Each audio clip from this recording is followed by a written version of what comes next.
welcome to PUBCAST, the home of the dribblers. We're here at Redwood at London Bridge. Thank you very much to the guys. They've kindly let us film in here today.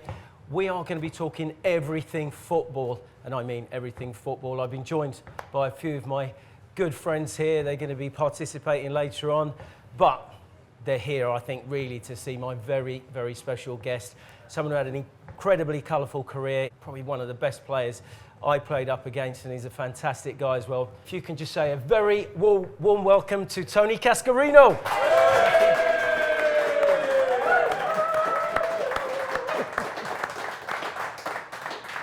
Here on PUBCAST, we're going to be going down the pub. I think unless you've got a ticket to the game, it's the best place to be. We're going to be having lots of fun. We've got a few games.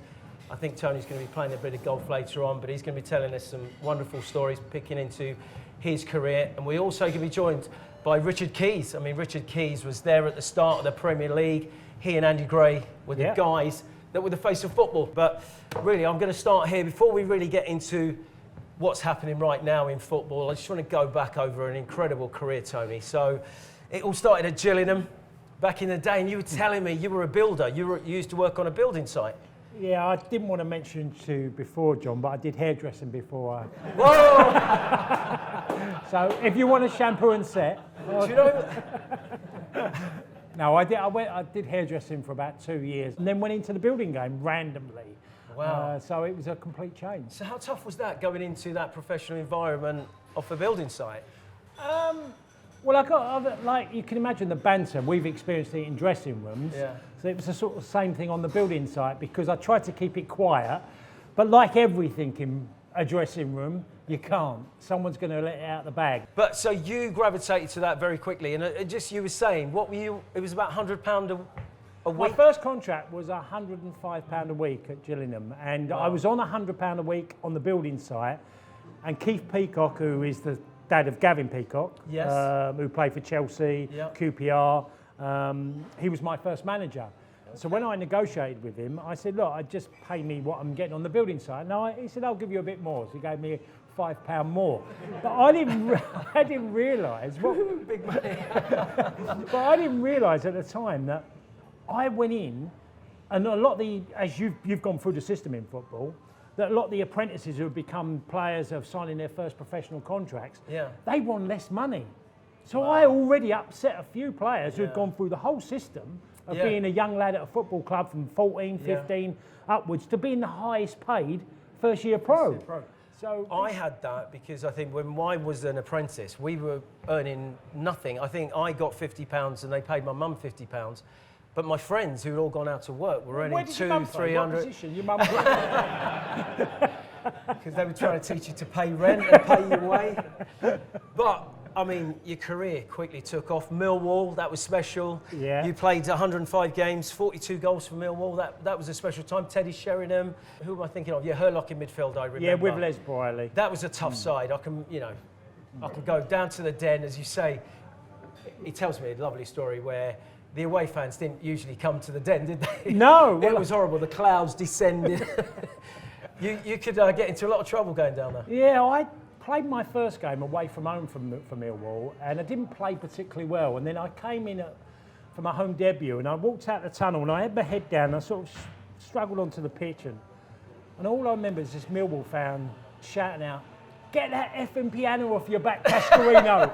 And it was like, welcome to the Den. I was a record signing for 200 grand, and it was wow, that was Millwall. But I loved it. You weren't the quickest, Tony, but you had a great touch and you were great in the air. I was quicker than people give me credit. Yeah, I could give Sheringham 5 yards easily. Oh, okay. Not that that's anything to brag about. I mean, but you were both fantastic players and you forged a fantastic relationship. You still see or speak to Teddy? Yeah, speak to Teddy a lot. I've always said to everybody, think of who Sheringham's played with, because he's always been a partnership player, whether it's Klinsmann at Tottenham, whether it was Shearer, Les Ferdinand, me, Man United, where you could go with Dwight York, Andy Cole, Solskjaer. I always said Teddy is the perfect foil for anybody.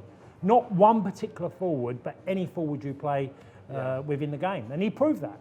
He had a few stats, and a lot of my mates always take the mickey out of me because I was always second. So if we had an end of the season, I guaranteed if I got 22 goals, he got 23. Right. It was always the way. So I was always second to Teddy. So when I moved to Villa, I was first. Wow.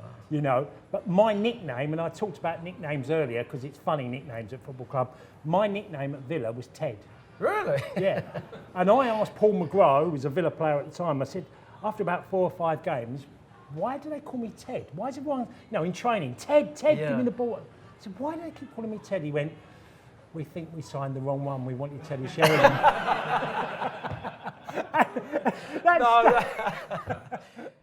Then off to Celtic, 18 games, 4 goals. Yeah. What was that like? No, not good. Scored against Rangers, which is always a big thing. Look, sometimes perfect scenarios. The Irish number 9 goes to Celtic. Liam Brady was the manager. He was a friend of mine. Okay. Perfect scenario.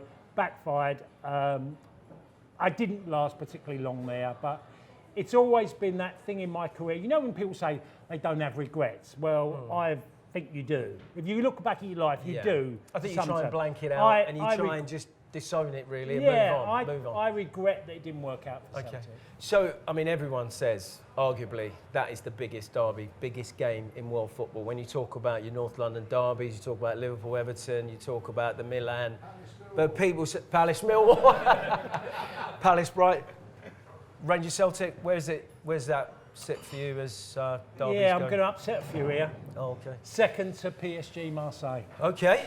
That was, well, and that's not a derby. It's just the Giants meet. It's a bit like Barca and Real Madrid. Yeah, the Galacticos. That was unbelievable. So you would say that's even bigger than Barcelona, Real Madrid? Well, I never played in that game, but I played in PSG versus Marseille. Yeah.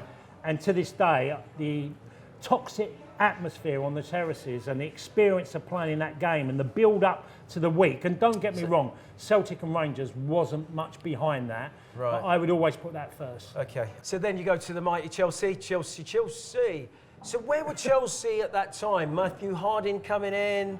Ken Bates was Ken Bates was there. Was the chairman. So you still had the track round the pitch. Yeah. It was it's not what we see now at Stamford Bridge. Well, it's really ironic that you talk about Chelsea because the club they were then and what they are now, you cannot compare. No. I was in the team with Vinnie Jones, Andy Townsend, Dennis Wise, Dave Besant, Stevie Clark. Wow. I mean, characters. Just unbelievable. Probably the funniest club I've ever been at. Right. Where the dressing rooms, they're the young lads on the left dressing room, and we were on the right side, and it was the experienced pros. Yeah. And the banter between the two dressing was hilarious. Right. And some of the funniest things have ever happened to me has been at Chelsea. I mean, I don't think people understand that that divide in the dressing room of the senior players and the young. You get them, and then obviously in modern times you sort of get almost like the senior players, and there's a little clique, and then the foreign players, and then maybe the young players coming up. Where were you in that Chelsea? Well, when I first joined, because I knew Andy Townsend, I knew Andy since I was 11 years old. We played in the same Sunday team. And my first day going to the training ground, he said, look, come to the CAF before training. Oh. So I said, good fry-up. Good healthy fry-up. Some bacon. Because you wouldn't have any nutrition. There wouldn't be any No, not with them lads either. And I said to him, so the CAF, he said, bacon roll and a pint for breakfast. Well, no, he said, meet me at the CAF. He said, a few of the boys have been there. He said, you keep going down the road, the Arlington Road, towards Chelsea's training ground. He said, it's the CAF with no wheels on. So it's a caravan with no wheels on bricks. Someone stole them. Someone's there. Be careful. But it was real. I went there, and nearly the whole of the team were in there, all having breakfast. Oh, brilliant! Yeah. Which was great. The atmosphere, camaraderie, and it was so unprofessional compared to what Chelsea then and Chelsea now. They are just. Because I think it would be hard for people to understand that there really wasn't any advice, any nutrition, any sports science, any kind of direction on what to eat, how to look after yourself. You really just, you trained hard and you played hard. Yeah, and that you were ridiculed if you did things that way. If you were professional, you got ridiculed within a dressing room. Yes. People would have a go at you for not having a drink, and they'd have a go at you for not eating a bacon and eggs and whatever. I remember you know, the first time, it's probably around 93, 94, nutrition and sports science was coming into it. And, you know, you would literally have 30, 40 players in a room and you'd have a presentation on sports science and nutrition.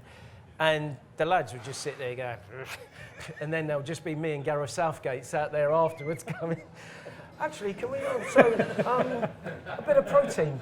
And it was weird. There was the lads who embraced that. Did you embrace? Did you find that easy to change?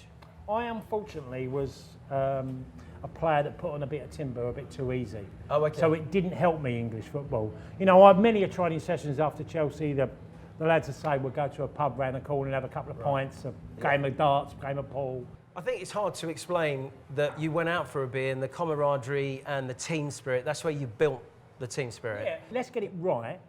We did run very hard. Yeah, you know, it's really hard. Our training sessions were incredibly hard. Yeah. I'm not sure they were that good for us at times because injuries were common. That's before they even did heart monitors. They didn't realise how much you were doing. You were just, you know, we had cross country. You were literally beasted, weren't you, till you fell over. Yeah. So obviously the massive change in your life was when you left Chelsea to go to Marseille. How big a change was that and how did that come about?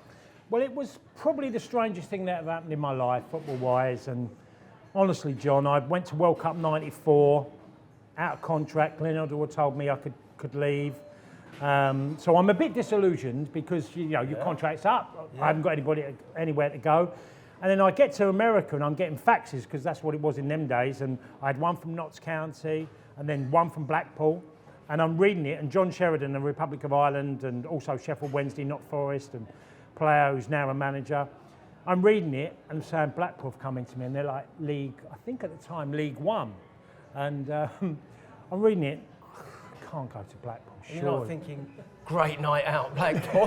No, well, his next line he said, the Christmas parties have been rocking. well, he said that to me, went straight out, you know, from the box, he's gone to me, don't rule it out, got a great big dipper. So I'm laughing with John about it. But 2 days later, I get a fax from, do you remember Dennis Roach, the agent? Yeah. He gets in touch with me in America and says, Marseille are interested in you. Wow. Right? And I'm thinking, they're champions of Europe. 93, they were champions of Europe. Right? So I've joined in 94, but I don't know the dynamics of what's happened at Marseille. They got relegated over financial issues and there was lots of controversy around the club. So they can't buy any players. They're on an embargo. Oh, okay. So I'm presenting this fax to John Sheridan, Marseille, and he's got, fuck off. The European champions of the year before, and I'm like, no, I'm meant to go and meet them, and when I go and get back off World Cup duty, they want to speak to me. But I don't know, they can only sign free transfers, and I'm an international, and I go and meet Bernard Tapie, the famous Bernard Tapie in Paris in his chateau. What character, yeah. Because your stats are insane. 84 games, 61 goals. That is just, it's better than Lukaku. Whoa.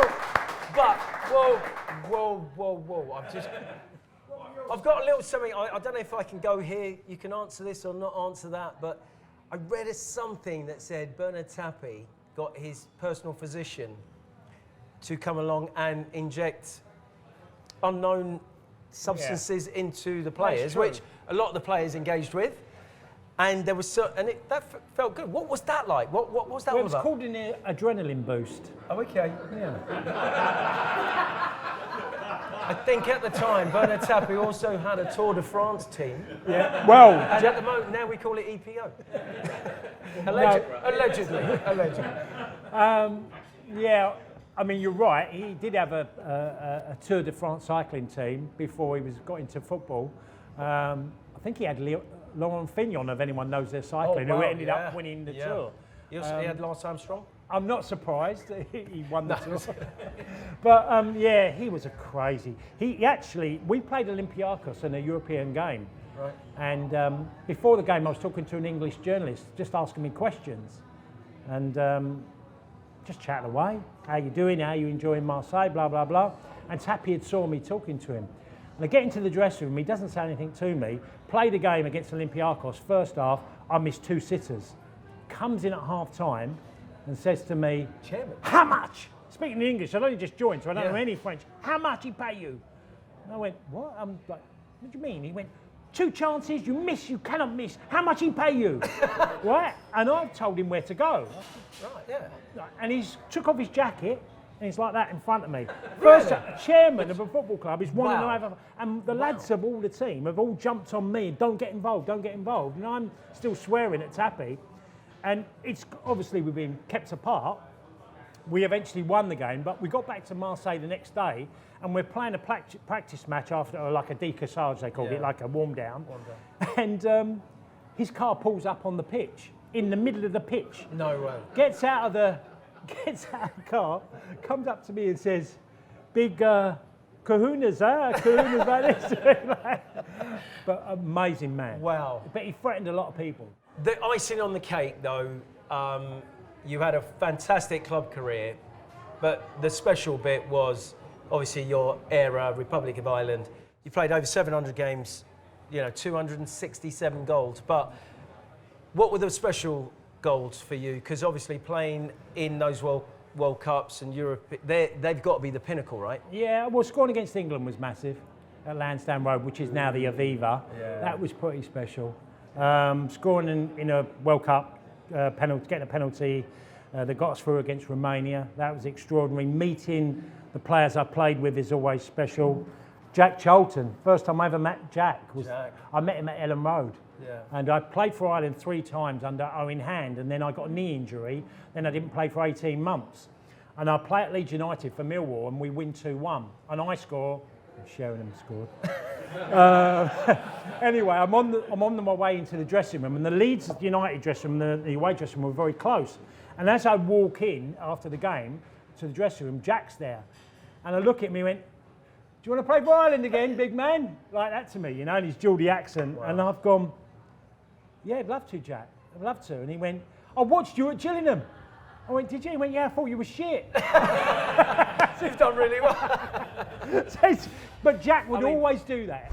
Here on PUBCAST, we delve a little bit deeper than you would on your Sky Sports, your BT Sports, well, anywhere really. That's why this podcast is so special, because we're down the pub, we're having a few beers, we're with mates, so we can talk like mates. So I hope you don't mind me asking this, is that there was you did an autobiography, and it's a fantastic autobiography, and please go and buy it, it's a fantastic read. But in there, you do talk about the fact that you were a fake Irishman and you really shouldn't have qualified through your granddad because your mother was actually adopted. Yes. Is that okay to ask you that? Well, yeah, no, and look, there is a backstory to it that I played 66 times for Ireland at the time, and I'm in Liechtenstein, and we get told on the next international you have to produce your Irish, all the certificates for your Irish qualification. Right? So I then went to St Catherine's House in London when I got back, and my mum didn't know she was adopted, by the way. Oh, wow. So I find out through the adoption papers and from my mum's birth certificate that her parents weren't the parents she thought they were. So I had a bigger problem. Right. I had to tell my mum that your mum and dad are not your real mum and dad. Oh God! So that hadn't. So even that was oh wow! So that's a bigger problem than just playing for Ireland for me. Yeah, so that was my major concern. And I spoke to Kev Moran and Andy Townsend in a bedroom in Dublin, and I've told them the scenario, and I've said to Kevin Moran, and Kevin, bless him, was hilarious, because I've told him, and he went, "Oh, don't worry about it. Just tell him you're fine." And I actually, under the adoption laws, and when I spoke about it in the book, I spoke of how I felt at the time. Yes. My reaction is I don't qualify. But obviously, as we delved further, adoption, you qualify. Do you know what? It's exceptional. We could sit and talk for hours about your career, but absolutely exceptional career. I've got one little story that I just want to quickly pick up. So Tony went into journalism, gravitated, used to do Drive or a bit of Breakfast, Talk Sport. But you still do that, and you write for the Times, fantastic, and play a bit of poker, which is fantastic. But can I just pick up, as it's PUBCAST, we just want to pick up on, you did actually get sacked from TalkSport, didn't you? Yes. What happened there? Well, I just want to put this in perspective because it's important. I never had a fight in all my years in a professional footballer. Wow. I never got involved in a fight. Wow. And then I did Drive on TalkSport with a lad called Patrick Kinghorn. who was a bit of a loose cannon. Right. And one day we're watching on the monitors, or the TVs as you'd say. You're not allowed to say monitors, TVs. But anyway, we're watching on the TV, on the radio show live, and Dwight York's on screen with 2 girls at the cricket. That's not a shock. Right? Right, okay. And he's arm in arm with these 2 girls in the cricket. And Patrick Kinghorn, who's just met this new girlfriend, has said, oh, look at him, typical footballer. And I said, Pat, he's a single lad. What's he doing wrong? He's at the cricket, it's in, it's during the out season. What's he doing wrong? This is all live on air. Wow. And from nowhere he says, well, talk about me, what about you? Chasing that 21-year-old around the office. Whoa, whoa, whoa. So I've gone, sorry? I'm married at the time, right? Wow. I've gone, sorry. And so in the break I've said, what are you doing? First of all, I'm not chasing a 21-year-old around the office. And secondly, I'm married. Are you mental? I'm saying it, broadcasting it on radio. So yeah. Anyway, so he comes back and he's looked at me, and we're going to come back on air. And he comes back and he says, I'd just like to apologise to Tony. I've just said he's chasing a 21-year-old around the office. She's 18. I have just literally leapt across the table, and Ray Houghton has jumped on my back, who's on the next show, because he's seen all this skirmish going on. Wow. Jumped on my back, been back on my shoulders. I'm trying to hit Patrick. I've cracked completely. I just saw red mist. And I go in the office next day, and Bill Ridley, who was the boss then, I went, no, Bill, you don't have to explain it to me. I said, and he went, you can't do that. And I went, no, don't worry. And that was me done at TalkSport. Wow. Yeah. Oh, well. What a brilliant story. Oh, Thanks for back there sharing. now. Yeah, you're back. I'm not punching anybody yet. Oh. I won't ask you any more sort of deep down questions, but just quickly, Kane saga, Messi going to PSG, obviously to France. You got Grealish, 100 million. Sancho, Varane going to Lukaku, going to Chelsea. So much happened. Just quickly, I mean, big man. You do want Antonio for England, don't you? You told me earlier. You think Gareth should snap him up? He's got a Jamaican passport, but he's never played for Jamaica, and he's been in squads with England. He's never played. He is. He's allowed. Yeah. Adoption, yeah. But Grealish, is he worth £1 million? 100 million? Well, you've got to be always careful. If you look back in history, record buys have always happened. Yeah. These deals happen. This is part of the excitement of football. And I do love the fact that everyone says, oh, we have these salary caps. And come on, football's always got round salary caps in some way. So quickly, you think Lukaku, the decisive thing, Chelsea winning the title this year? Who do you think is going to win it? I think the Lukaku deal is an incredible one for... Very similar play to you, into feet. No, it's nowhere near as good as him. Nowhere near. No, nowhere near as good as him. Lukaku is a player that I think you can nearly guarantee 25 goals for. Yeah. And I think the intelligence of that deal, and Thomas Tuchel's done an amazing job at that football club, beating City 3 times in the running last season, semi-final of the FA Cup, Champions League winners. Yes. Beat them in the league, conceded 1 goal in them 3 games. They're a side to be feared. I can't see. I've backed them. I'm going Chelsea for the title. I mean, City and Liverpool to run them close. I think it's going to be it's going to be a fantastic title race. But look, absolute pleasure for talking to you. For now, we're going to have some fun and games. We're going to speak to Richard Keys. We'll be right back.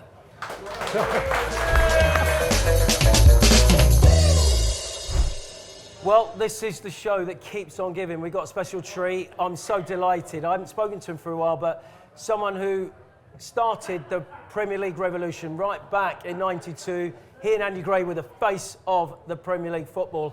And what a fantastic job they did. Everyone recognised him. Every time he went down the pub, it was all about Gray and Keys. And amazingly, by technology, by satellite, he's joined us today. Hello, Richard.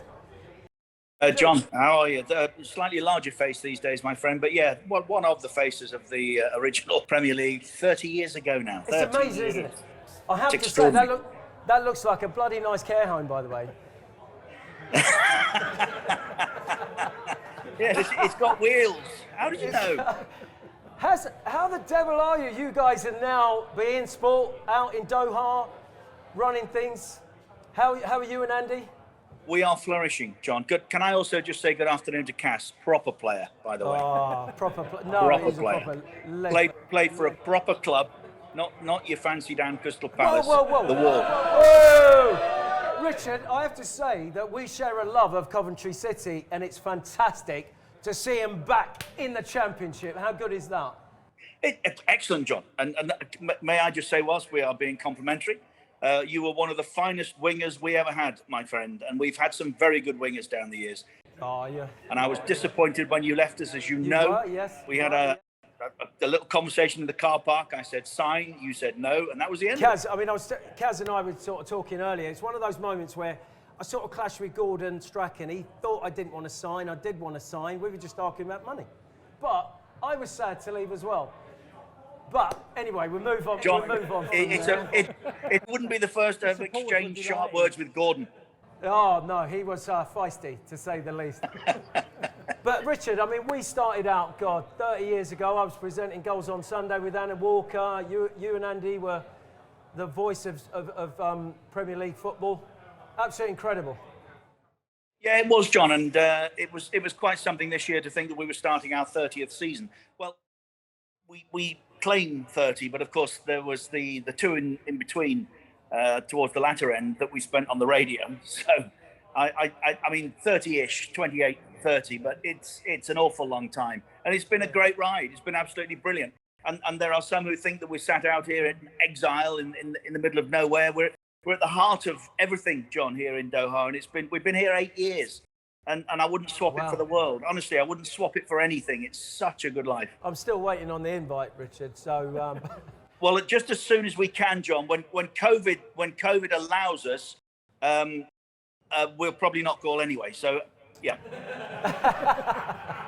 I just want to move on slightly. I mean, everything's moved on. It's great to see fans back, Richard, and it's wonderful. What are you making of the Premier League, and how excited about the Premier League are you, and who's going to win it this year?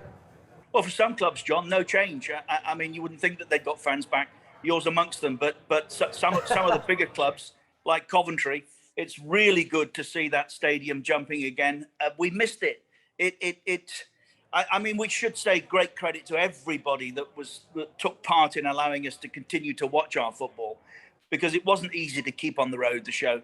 But it is just different. It is. I mean, I never thought all those years ago we'd ever sit through a period like that where we were watching games on our own on television without an audience in the stadium. It was heartbreaking.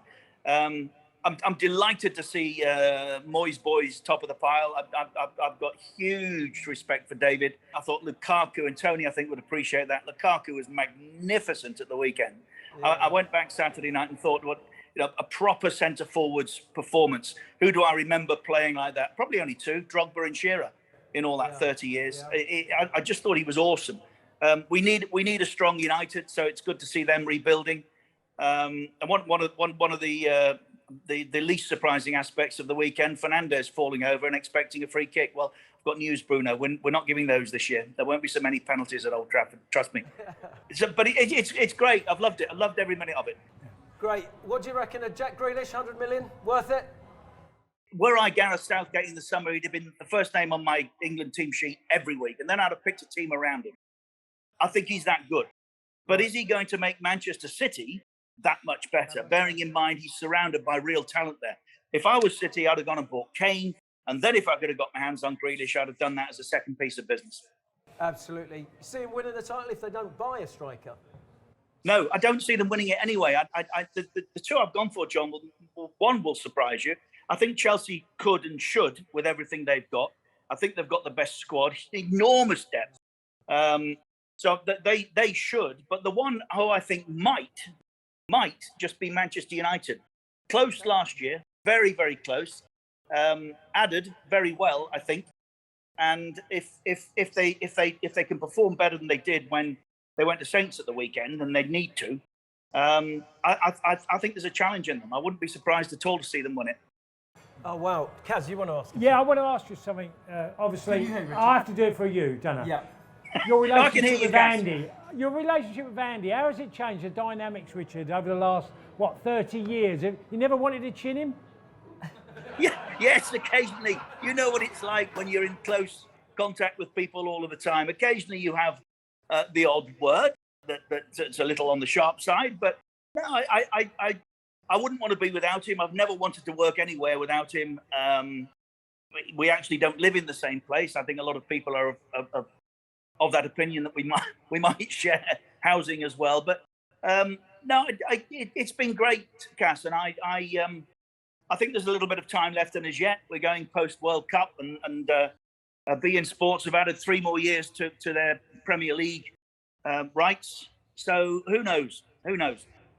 Just quickly, Richard, I know that obviously the World Cup's going to be in Qatar. There's been much conjecture about that, but it's going to be wonderful, right? I mean, that part of the world, are you looking forward to that? And how big's that going to be? John, I understand totally why people raised not one but both eyebrows when Qatar was awarded the World Cup. I get that. I wasn't here at that time, but I had very strong links with the country from 2008 when I first came out here. Did the Euros on what was Al Jazeera. It is now beIN Sports. Yes, I know where I sit. I am open to the accusation. Well, you would say that, wouldn't you? Because they pay your wages. I understand that also. But I genuinely believe it will be a stunning World Cup. They have spent fortunes on infrastructure, on stadia. And I know probably somewhere in amongst those people that you're with at the moment, there'll be somebody saying, oh, what about the slave labor? Things were not good here in that respect. Nobody's ever pretended that that was the case. But they are so much better now. And they've got to be better now because people have shone a light on Qatar and this part of the world. So human rights and worker rights are significantly more worker comfortable than ever they were previously. So there's many good things have happened here since the award. One of the things I know in the UK that annoyed people was we lost out England on 2018. And so everything and anything after that was going to be criticised by the Brits. Give them a break. They've done a fantastic job. And I promise you, John, it's going to be an extraordinary World Cup. Brilliant. Richard, you're an absolute star. It's so good to see you. And thanks so much for joining us. I mean, Richard Keys, absolute pleasure, my friend. You are royalty of TV presenting. You are the Premier League. You are the face. You and Andy, come back, and we'd love to see you back on our screens. But no, I'm not coming back. I'm not coming back. Never again. Ever again. No.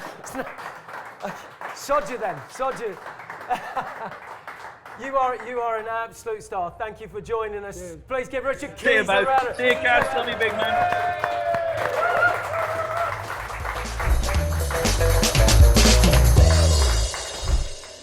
Right, we want to take the bookies to the cleaners, and we've got someone very special that's hopefully going to give us some insight into what to bet on and where the money should go on. And Warren Lumbias is going to join us now, and he's the co-founder of RedZone.bet. Warren, thanks for joining us. How you doing? Good to see you, John. Yeah, not too bad. Look, I mean, the season started brilliantly. Has anything changed with who's likely to win the championship this year?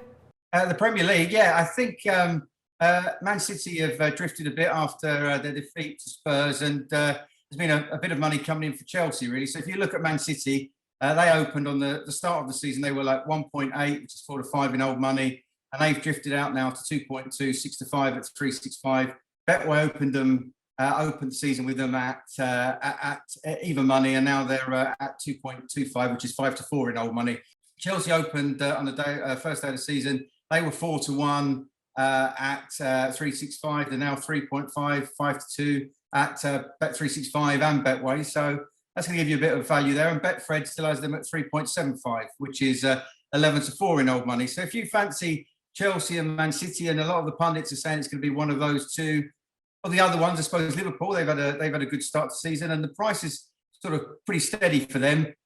They kicked off at 4 to 1 at Bet365 and 6.5, which is 11 to 2 at Betway. And they're still hovering around the 4 to 1 price at both those places. So I think the bookmakers haven't really changed their mind on Liverpool. I suppose we should mention Man United. They've not been beat yet, but they've drifted a little bit. They started the season as 7 to 1 to win the Premier League at Bet365, and they're now 8 to 1. They're just checking the prices, and Betway has them as the standout price at 10 to 1. So if you're brave enough to back Ollie's men, I'd do it each way if I were you, because I still think it's going to be sort of a Man City, Chelsea, Liverpool pushing for that top three, I think.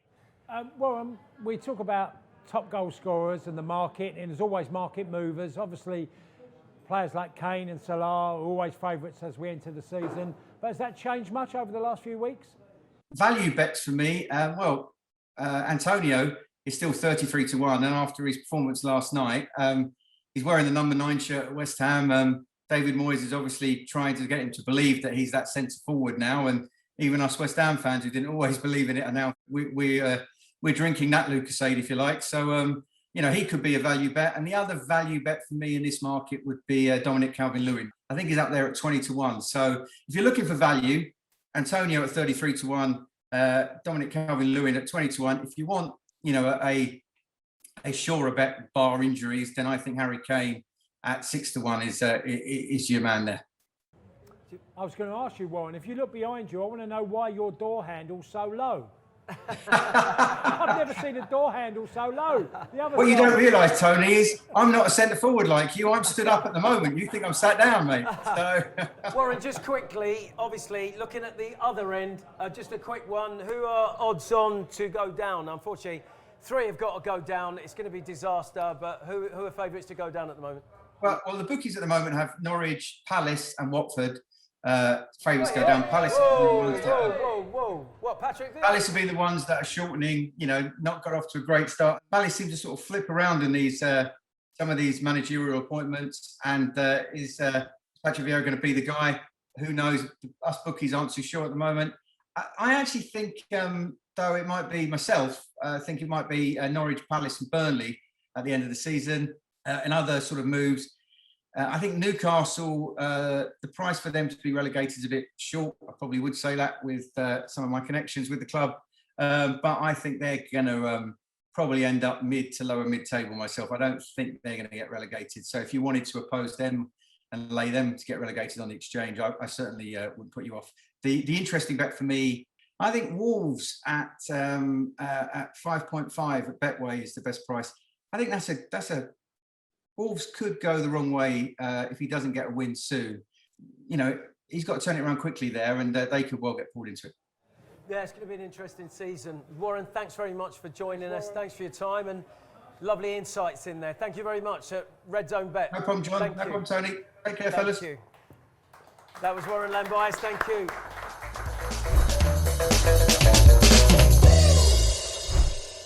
Here on PUBCAST, it's all about the fans and it's all about your friends. So right now we're going to go to the beautiful Nadia, who's going to go into the audience, and some of our friends are here and they're just going to ask questions either to Kaz or to me, and we're hopefully going to have some answers for them. Over to you, Nadia. Hello, thank you. Anyone got any questions for... Yeah, thank you.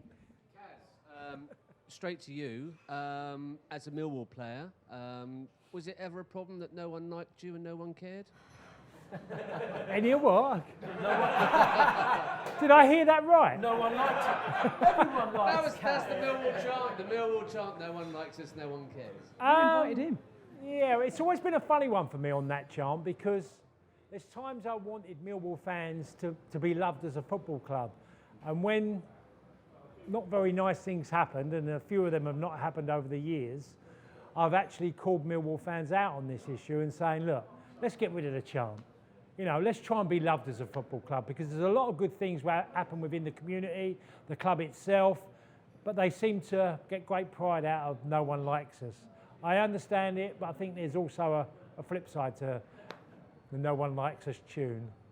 Very good answer. Guys, this is for both of you, actually. I was listening to TalkSport this morning, and Alex Crook was on there, and he was talking about Norwich City in particular being a club that hasn't invested particularly well, especially 2 seasons ago. They only spent £1 million. And this time around, they've bought players who might not be Premier League quality, but they're kind of investing for their future. Where do you stand on teams who come up and then don't make the most of the riches that are given to them? Do you think it's about stability or? So the big conundrum when you come up is not spending too much money and giving big wages out. And so I think you're always having to find that balance between coming up and improving your squad, but not really putting yourself in financial difficulty. Because I think clubs now are sort of saying to themselves, whether you're Fulham, whether you're Burnley, whether you're West Brom, I think these clubs now, you're looking at them saying, right, we're going to come up, we're going to improve, we might go down, improve a bit more, come back up, and then we can stay up. Because it's so hard. I think the gap is so big between the Championship and the Premier League. And to come up and stay up, you've either got to go and spend money. I mean, Fulham tried it with 100 million, didn't they? And it just didn't work. So they're kicking their heels. So there is that catch-22 where you spend a lot of money, give a load of wages out, and then you go down. And so, I mean, Norwich have always been a fantastic club, great infrastructure, great training ground, great ground, and they run it brilliantly, and they don't want to ever put the club into any kind of jeopardy. So what they are is pragmatic and sensible, but, you know, we all want to see them go mad and spend lots of money. Can I just jump in here? Because I think there's a couple of important points. When you sell arguably your best player, Buendia, to Aston Villa, you've got a big fee, well, fantastic. And then you go and get a young lad out of Chelsea, Billy Gilmore, who's played relatively very little football. And I think you are asking for a little bit of trouble. Norwich were a team that I watched in the Championship that were adventurous, brave, and went after teams. They come into the Premier League, and like they did last time, they played on the back foot. They had one great result the year they went down. They beat Man City, and everybody thought, you know, Pukki got a hat-trick that day. From that moment, you played like you were afraid of being a Premier League team. And I think Daniel Farke has done that a little bit with Norwich, where, yes, fantastic in the Championship, but you come up and the first game of the season was against Liverpool. I watched the game, I remember thinking, you're playing Liverpool and you're allowing their fullbacks to dominate, which they did, and you don't have your style. The one that made you successful have gone completely out the window. And I think that's cost Norwich dearly.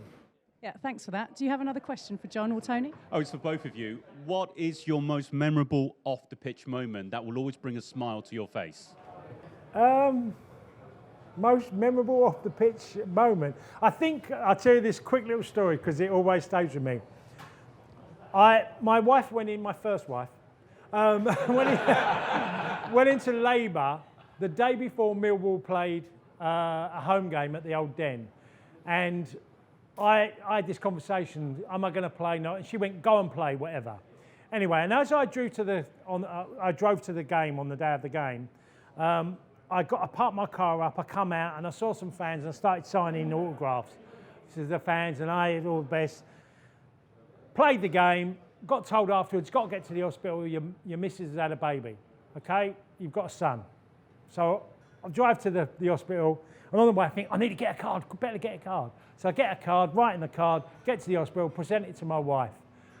And she looks at it, and she went, I'm not a fan. I put best wishes, Tony Cascarino. Honestly. Yeah, I think we have another question over here. Yeah, you have. Question for Cask. There's a story attributed to you relating to your early days in Ireland. I think it might have been your debut. And apparently before kickoff, the national anthems are played. And you apparently turned next to Quinny and said, what a load of shite that was. And he turned around to you and said, that was our one. Oh dear. Arsenal manager Arteta, 12-1, beginning the season to be the first Premier League manager to be sacked. If you all back that, right, Christmas has come early, right? Man City this weekend, he's out of a job, isn't he? Well, he's got West Brom in the Cup, isn't he? And then I think where is it? He's a City away, Norwich home, Burnley away, Spurs home. I think he's got those games. For me, I think he's under massive pressure. I'm struggling to see what he's doing. I think he's let the players rule the roost. I don't think he's dominated the players enough. I'm not Odegaard, Ramsdale, and obviously Ben White for me. Just Odegaard's decent. I didn't like his signings. Arsenal drifting. I think the board are definitely looking at the axes. So yeah. So you want to give someone £100 million, and then 3 weeks later you want to sack them. If you was going to say sack, and you're talking about the odds of Arteta going 12-1, but would you really go and back him with £100 million of transfer and then say, oh, 3 weeks later that didn't work, let's sack him? I think he's under massive pressure. Yeah, I agree with pressure. I agree with that. And to be fair, I have to say, you know, as an Arsenal sympathiser, I do like the club. It's a big club, but they're drifting. And Arteta, I don't think, is the answer. I don't think he's strong enough to take the club forward. Summer if you're. But why give him 100? Great point. Great point. Why give him 110 million to spend? Palace for the Cup. Palace for the cup, come on. Which cup is that then? Can I ask you a question? Obviously, Palace have had a very slow start. 1 point against Brentford at home. Tough few games coming up. How soon could Patrick Vieira be under pressure? He's under pressure now. Right. I just think, the Premier League's intriguing this season. I don't think you can read anything to it. 2 games gone. We've got a round of cup games coming up. Just sacked 2 managers. Yeah. Who'd want to be a manager?